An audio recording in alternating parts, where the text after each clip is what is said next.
Hello, in this video I want to show you how to manage camera location text in Xiaomi Redmi Note 10. First you need to open the camera app on your phone.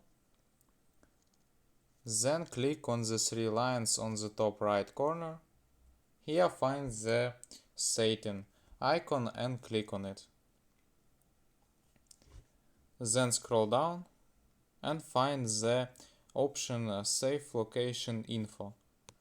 Turn on this option and location text in Xiaomi Redmi Note 10 will be activated.